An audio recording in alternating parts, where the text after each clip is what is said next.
అందరికీ నమస్కారం. ఈరోజు మనం మత్తయి సువార్త 4వ అధ్యాయంలోకి వెళ్దాం. ఇది ప్రపంచాన్ని మార్చేసిన ఒక గొప్ప యాత్ర ఎలా మొదలైందో చెప్పే కథ.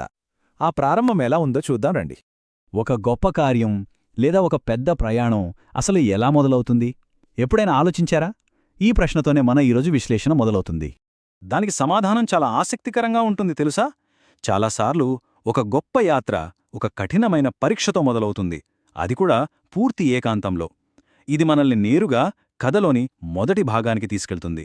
అదేంటంటే అరణ్యంలో జరిగిన ఆ మహాపరీక్ష. యేసు బాప్తిస్మం తీసుకున్న వెంటనే ఆయన్ని పరిశుద్ధాత్మ అరణ్యంలోకి నడిపించింది. ఇది యాదృచ్ఛికంగా జరిగింది కాదు. తన పరిచర్య మొదలుపెట్టే ముందు ఆయన ఒక చాలా కీలకమైన పరీక్షను ఎదుర్కోవాల్సి వచ్చింది.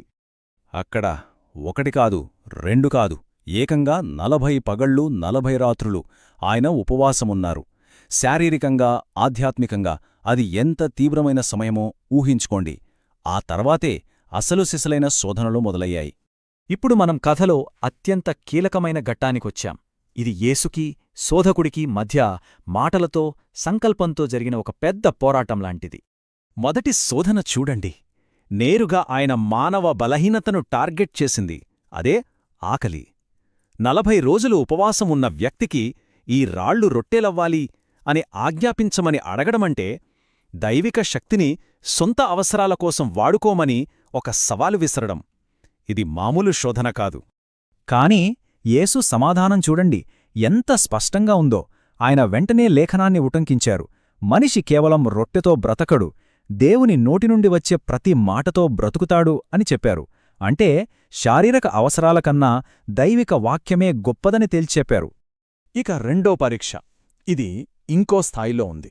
పరిశుద్ధ పట్టణంలో దేవాలయం పైభాగంలో నిలబెట్టి, నువ్వు దేవుని కుమారుడివైతే కిందకు దూకు, దేవదూతలు నిన్ను పట్టుకుంటారు కదా అని సవాలు విసిరాడు. ఇది కేవలం ఒక ప్రదర్శన, ఒక ఆధ్యాత్మిక గర్వానికి సంబంధించిన పరీక్ష. మళ్లీ యేసు లేఖనంతోనే జవాబుచ్చారు.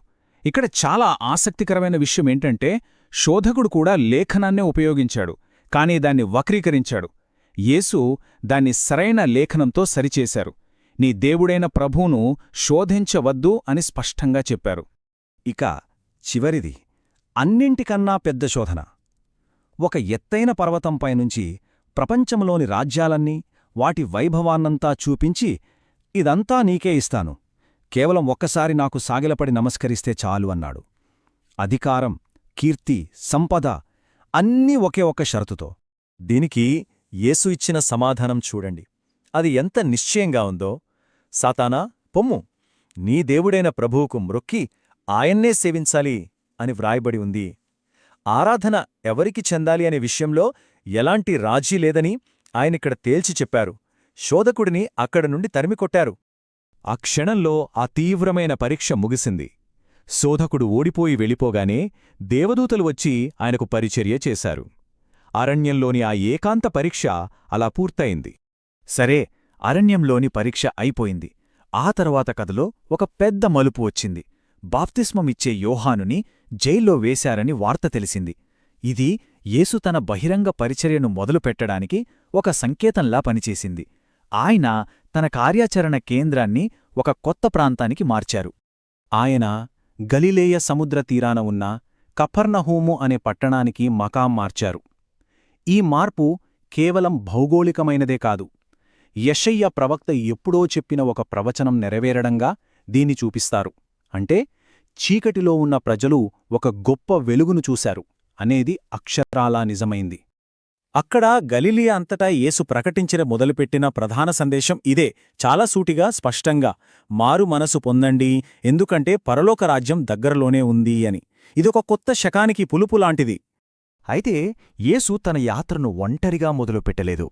ఆయన వెంటనే తనతో కలిసి పనిచేసే ఒక బృందాన్ని నిర్మించడం మొదలుపెట్టారు.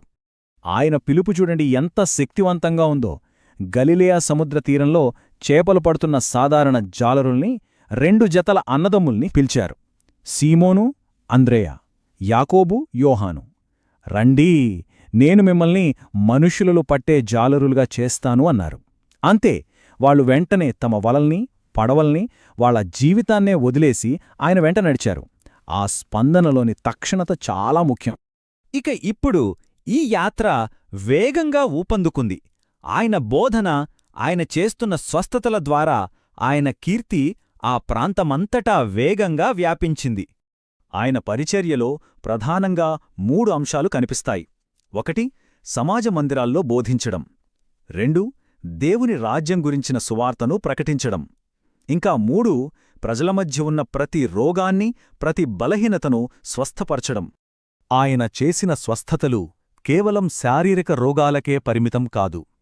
తీవ్రమైన నొప్పులతో బాధపడుతున్నవాళ్లు, దయ్యాలు పట్టినవాళ్లు, మూర్ఛరోగులు, పక్షవాతంతో ఉన్నవాళ్లు, ఇలా రకరకాల బాధలతో ఉన్నవాళ్లకి ఆయన విడుదల కలగజేశారు. ఆయన స్పర్శ వాళ్ల జీవితాలలోకి కొత్త ఆశను తీసుకొచ్చింది. ఫలితంగా ఆయన కీర్తి కేవలం గలిలేకే పరిమితం కాలేదు.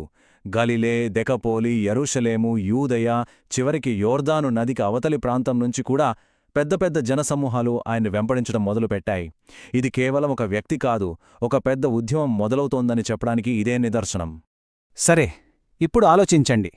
ఒక కఠినమైన పరీక్షలో గెలవడం, ఒక స్పష్టమైన సందేశాన్ని ప్రకటించడం, ఒక బృందాన్ని సమకూర్చుకోవడం, వీటన్నిటి ద్వారా ఇక్కడ ఎలాంటి ఉద్యమానికి పునాది పడింది? దీని ప్రభావం ముందు ముందు ఎలా ఉండబోతోంది? ఈ ఆలోచనతో ఈ విశ్లేషణను ముగిద్దాం.